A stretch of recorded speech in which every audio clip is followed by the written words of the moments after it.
Hello दोस्तों, राधे राधे, जय श्री कृष्ण। आज मैं आपको सर्दियों से रिलेटेड कुछ ऐसे पॉइंट्स बताऊंगी जो आप अपनी डेली लाइफ में यूज करेंगे तो आपकी लाइफ इजी बन सकती है सर्दियों में। क्योंकि देखिए, सर्दियों में किसका मन करता है काम करने का? किसी का नहीं करता। ऑब्वियसली सी बात है भाई, मेरा भी नहीं करता। तो इसलिए अगर हम कुछ छोटी छोटी बातों का ध्यान रखें तो उससे हमारी लाइफ इजी बन सकती है। और कुछ एक दो हेल्थ टिप्स भी दूंगी। तो चलिए देरी ना करते हुए स्टार्ट करते हैं। सबसे पहली बात कि हमारी अलमीरा, हमारी अलमारी या कबर्ड, वो हम इतना भर देते हैं जैसे हमने सर्दियों के कपड़े निकाले, लेकिन गर्मियों के कपड़े वो भी उसी अलमारी में है। प्लस हमने सर्दियों के और ऐड कर दिए। अलमारी में सांस लेने की जगह नहीं होती, अलमारी को बिल्कुल स्पेस नहीं होता। कई बार तो ऐसा होता है हम अपने पहनने के लिए कपड़े निकाल रहे हैं और छिछ करके सारे कपड़े बाहर आ जाते हैं। तो इसलिए जो भी गर्मी के कपड़े हैं आपके, जैसे हाफ टी शर्ट, हाफ निक्कर, कॉटन के सूट, इन सबको एक बार जहां से आपने सर्दियों के कपड़े निकाले वहां पे आप इन सब गर्मियों के कपड़ों को रख दीजिए। जैसे अटैची में, बेड में, ट्रंक में, या मतलब जहां भी आप रखते हैं, जो आपने स्टोर रूम बना रखा वहां पे। तो इससे पता क्या, बहुत आसानी हो जाएगी, आपकी अलमारी में स्पेस होगा। क्योंकि बहुत सारे हर जगह हम कपड़े कपड़े देखते हैं तो उससे भी माइंड ना बहुत डिस्टर्ब रहने लग जाता है। सर्दियों में यही सबसे बड़ी प्रॉब्लम होती है, जहां भी देखो कपड़े, जहां भी देखो कपड़े हैं। तो आप अपने गर्मियों के कपड़े को इकट्ठा करके एक जगह आप उनको रख दीजिए जहां जहां से आपने सर्दियों के कपड़े निकाले। और जैसे हमें ये भी पता होता है कि नेक्स्ट समर हमें कौन से कपड़े पहनने हैं, कौन से रिजेक्ट करने हैं। तो जब आप निकाल ही रहे हैं तो रिजेक्ट करने वाले कपड़ों का एक अलग थैला बनाइए, और जो आपको नेक्स्ट समर, नेक्स्ट गर्मी आपको पहनने, उनका अलग थैला बनाइए। इससे देखिए आपका काम कितना इजी हो जाएगा।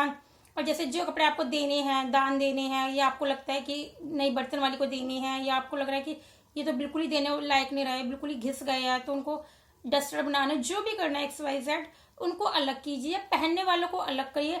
नेक्स्ट समर के लिए आपका काम बहुत ईजी हो जाएगा है। तो ये हुई पहली बात। दूसरी बात, जैसे एसी अब 3-4 महीने तो यूज होएगा नहीं, तो आप उसको कवर कर दीजिए किसी भी चीज से। उससे क्या है, एक तो उसमें धूल मिट्टी नहीं जाएगी, डस्ट नहीं जाएगी, आपका एसी ठीक रहेगा। और दूसरा क्या है, अब जैसे हमारा एसी है, मतलब जितने साल में शादी को हुए हैं, 4 साल हुए हैं, 4.5 साल, तभी वो एसी आया। लेकिन इसकी हर साल गैस लीक हो जाती है। अब जब एसी वाले भैया को बुलाओ तो ये कहते हैं कि आपके पीछे, हमारे पीछे एक नाला पड़ता है, कि आपके घर के पीछे एक नाला पड़ता है थोड़ी सी आगे, तो उस कारण आपके एसी की गैस लीक हो जाती है। क्यों? वही पोल्यूशन के कारण। और शहरों में तो इतना पोल्यूशन होता है हद से ज्यादा। अब जैसे गांवों में तो फिर भी इतना पोल्यूशन नहीं होता, बट गांवों में एसी की इतनी जरूरत भी नहीं होती है। शहरों में ही लोग एसी लगवाते हैं और शहरों में पोल्यूशन भी बहुत होता है। तो आप उसको कवर करके रखेंगे एसी को, तो उससे एसी के खराब होने के चांसेस कम होंगे। ये नहीं है कि एसी अगर सर्विस मांगता है तो वो एसी सर्विस मांगना बंद कर देगा, नहीं, बट चांसेस कम हो जाएंगे। और दूसरा, उसके एसी के सेल और रिमोट, उसको एक पन्नी में करके एक जगह रखिए, ताकि जब समर का, जब गर्मी का सीजन आए तो आप तुरंत, आपको पता हो कि मैंने सेल और रिमोट यहाँ रखे हैं, आप तुरंत उसको निकाल ले, आपको ढूंढने की जरूरत ना पड़े है। और सेल को रिमोट से बाहर निकालेगा, रिमोट के अंदर सेल मत छोड़िएगा, वरना रिमोट खराब होने का डर रहता है। ये हुई सेकंड बात कि आप अपने एसी को कवर करके रखिए और सेल और रिमोट को एक जगह, एक पन्नी में करके रखिए। अब तीसरी बात, जैसे गीजर, पिछले साल तो गीजर के कितने हादसे सुनने को मिले थे, आप सबको पता होगा। तो इसलिए कोशिश कीजिए जहां आपका गीजर बिगाड़ा है वहां क्रॉस वेंटिलेशन होता हो, है कि एक सफोकेशन ना हो, वरना आपको पता है कितने हादसे हो जाते हैं।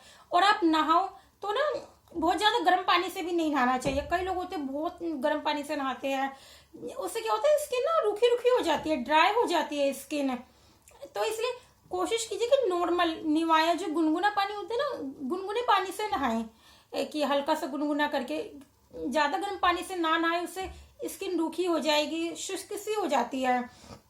और ऐसे ही पानी भी आप कोशिश कीजिए कि हल्का गुनगुना पानी पीने की कोशिश कीजिए, कि नॉर्मल, जैसे ठीक है सर्दियों में एसी तो, फ्रिज तो का पानी तो कोई नहीं पीता, नॉर्मल ही सब पीते हैं, बट नॉर्मल पानी भी इतना ठंडा हो जाता है। तो कोशिश कीजिए कि गुनगुना पानी पीजिए। जैसे मैंने आपको कहा था, मैं कुछ हेल्थ टिप्स भी बताऊंगी एक दो, तो उसी से रिलेटेड कि पानी भी आप गुनगुना करके पीजिए तो देखिए एक तो उससे पेट साफ होता है। आप सुबह सुबह अगर 2 गिलास पानी नहीं तो 1 गिलास भी गुनगुना पानी पियेंगे तो आप खुद देखेंगे कुछ दिन में कि आपको कितना रिलैक्स मिलता है। गुनगुना पानी पीने से पेट साफ होता है।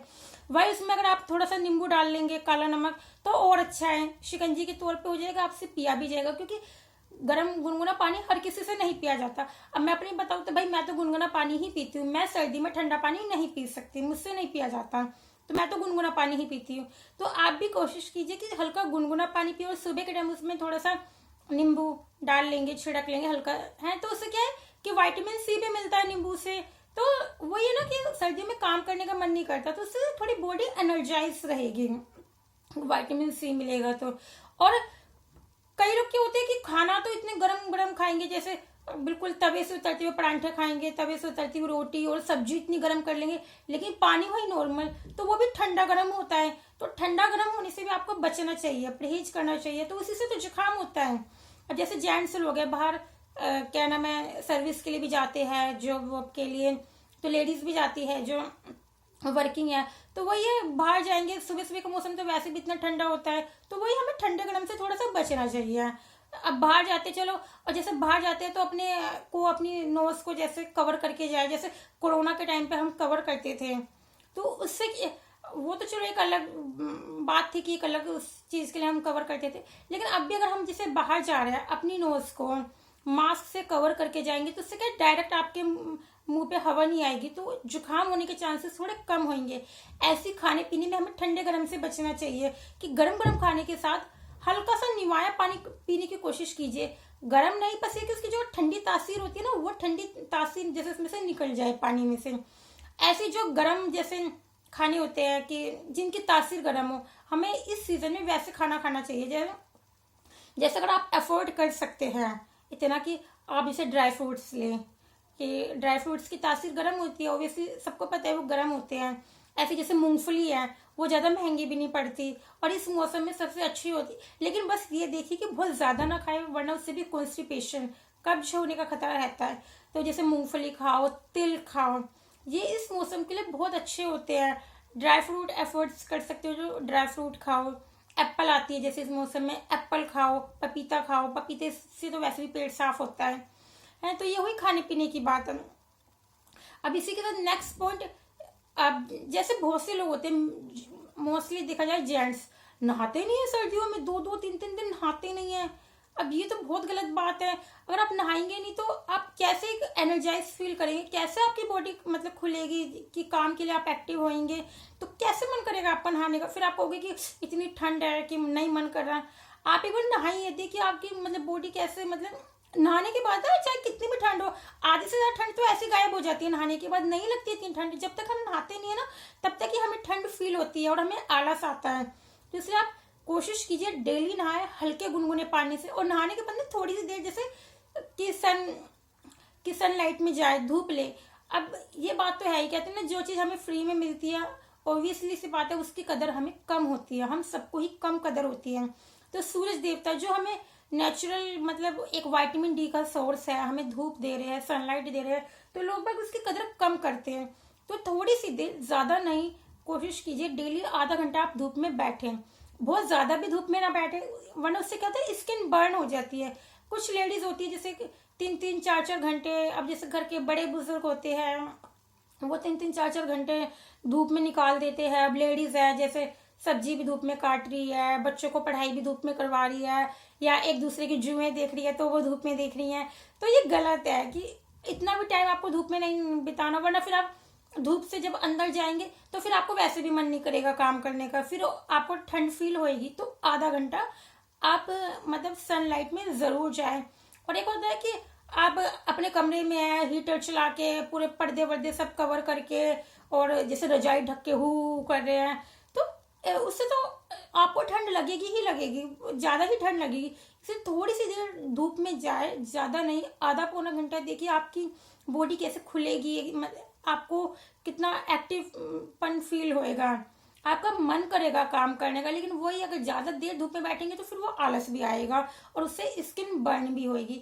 इसलिए थोड़ी देर आप धूप में जरूर जाएं। है अब नेक्स्ट पॉइंट, जैसे कि कि अब सर्दियों में कि लोगों का तला भुना खाने का कितना मन करता है कि हर टाइम कि जैसे आलू के परांठे, आलू की कचौड़ी, गोभी के परांठे, हर वक्त इन चीज़ों से भी परहेज करना चाहिए। क्या है कि सर्दियों में लोग काम तो जैसे गर्मियों के मुकाबले कम करते हैं है, लेकिन खाने पीने का कि हाँ भाई, जैसे बनाने वाले को भी आलस नहीं आता कि हाँ गैस के आगे खड़े हैं, न खाने वाले को वो होता है कि हाँ गरम गरम खाना मिल रहा है तो अच्छा लगता है। गर्मियों में उसके जैसे सर्दियों के अकॉर्डिंग कम मन करता है खाना खाने का। गर्मियों में तो पानी से ही पेट भर जाता है, बट सर्दियों में लोग ज़्यादा थोड़ा सा मतलब खाने में वो होते हैं कि ज़्यादा खाते हैं। तो इतना भी ज़्यादा हर टाइम तला भुना खाने से परहेज करें, वरना क्या है कि उस टाइम तो आप स्वाद में खाएंगे, फिर वही आपको नुकसान करेगा, कोलेस्ट्रॉल बढ़ेगा, मोटापा बढ़ेगा। और आप जैसे खा रहे हो ठीक है, तो उस हिसाब से थोड़ा वर्कआउट, एक्सरसाइज, काम भी कीजिए। ये नहीं है कि आप खा के फिर बिस्तर में पड़ गए, लेट गए कि हाँ भाई अब तो ठंड लग रही है, आलस आ रहा है, लेट गए। ऐसा भी नहीं करना आपको। वही ना कि अगर आप खा के थोड़ी सी देर अगर आप घर में है तो धूप पे चले जाइए, हैं थोड़ी सी देर जैसे चल लीजिए, कोई काम कर लीजिए, जिससे कि वो खाया हुआ आपको नुकसान भी ना करे। और जैसे अब लेडीज के लिए कि आपको पता है कि हाँ आप जैसे जिनके घर में छोटे बच्चे हैं, आपको पता है कि हाँ भाई बच्चे सुबह उठ के स्कूल जाने वाले बच्चे, उनको आलू का परांठा चाहिए या आलू की कोई भी चीज़ चाहिए कि मेरे घर में उबले हुए आलू होने जरूरी है कि या आलू के फिंगर चाहिए। तो आप रात को ही आधी तैयारी करके सो सकते हैं, आलू उबाल के, आलू बॉईल करके और उनको छील के। अगर आप ऐसा करेंगे ना तो सुबह के लिए आपका आधा काम तो रात को ही निमट जाएगा। मान लो अगर आपकी सुबह जल्दी आंख नहीं भी खुली, आपकी 15 मिनट आधा घंटा लेट भी आंख खुली, तो आपका आधा काम निमट जाएगा, तो आपको स्ट्रेस भी कम होएगा। तो इसलिए ये जो काम है आप जिसे रात को ही निपटा के रखिए। अब जैसे कि नेक्स्ट पॉइंट की, जैसे सर्दियों में शादियों का सीजन बहुत होता है, सबको ही पता है बहुत सीजन होता है शादियों का। तो जो बिल्कुल ही सगे, बिल्कुल क्लोज की शादी होती है, उनकी तो चलो फिर भी एक अलग बात है कि जैसे नए कपड़े आएंगे सब कुछ। लेकिन कई बार क्या होता है कि आपको पता है हाँ गली में से मतलब पूरे सीजन में एक ना एक इनविटेशन कार्ड तो आ ही जाता है हर किसी के पास। आपको पता है कि कभी भी कोई इनविटेशन कार्ड आ सकता है गली में से, शादी का या किसी छोटे मोटे रिसेप्शन का। तो उसके लिए आप क्या कर सकते हैं कि अपने 2-3 जोड़ी जैसे जेंट्स के सूट है तो उनको आप निकाल के आप एक जगह कबर्ड में रख लीजिए पहले से ही। और जैसे अगर उनको आयरन की जरूरत है तो उनको प्रेस करके रख लीजिए कि जब अगर मान लो कि इनविटेशन कार्ड आया तो इतनी हेडिक नहीं होएगी। अब जैसे जिनके घर में छोटे बच्चे हैं तो कई बार तो क्या होता है जैसे कल कोई रिसेप्शन है, आज कार्ड आ रहा है, और कई बार क्या होता है कि शाम को रिसेप्शन है और हमें सुबह पता चल रहा है, तो एकदम से मतलब होश पोश हो जाता है कि कैसे कपड़े निकाले, ऊपर ट्रंक में रखे, कैसे कपड़े निकाले, उनको कैसे प्रेस करें, नहीं टाइम मिलता। तो आप उनको निकाल के प्रेस करके रख लीजिए, देखिए आपकी आधी से ज़्यादा टेंशन ऐसी खत्म हो जाएगी।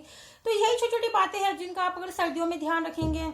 और हाँ, सर्दियों में लोगों का हाथ धोने का बिल्कुल मन नहीं करता, ठंड लग रही है, तो हाइजीन का भी बहुत ध्यान रखना है। ये नहीं है कि आप ठंड ठंड करके आप हाथ ही ना धोए, कि जैसे वॉशरूम से आया कि हाँ क्या जरूरत है, मतलब हाथ गंदे थोड़ी ना हुए हैं और फिर वही आपके मतलब आप उन हाथों से कुछ खा रहे हो, तो नहीं, ये चीज़ भी नहीं करनी। तो वही है, फिर वो आप बीमार होएंगे, वही जुकाम वगैरह बुखार होएगा। तो यही जो छोटी छोटी बातें हैं कुछ जिनका आप अगर ध्यान रखेंगे तो देखिए आपकी लाइफ इजी बन सकती है। और आपको मेरी ये वीडियो कैसी लगी प्लीज़ कमेंट में ज़रूर बताइएगा, और नेक्स्ट वीडियो आप किस टॉपिक पे चाहते हैं ये भी बताइएगा। अगर आपको मेरी वीडियो अच्छी लगती है तो प्लीज़ इन्हें मेरे चैनल को सब्सक्राइब ज़रूर करें, इन्हें इन वीडियोज़ को लाइक ज़रूर करें। Thank you.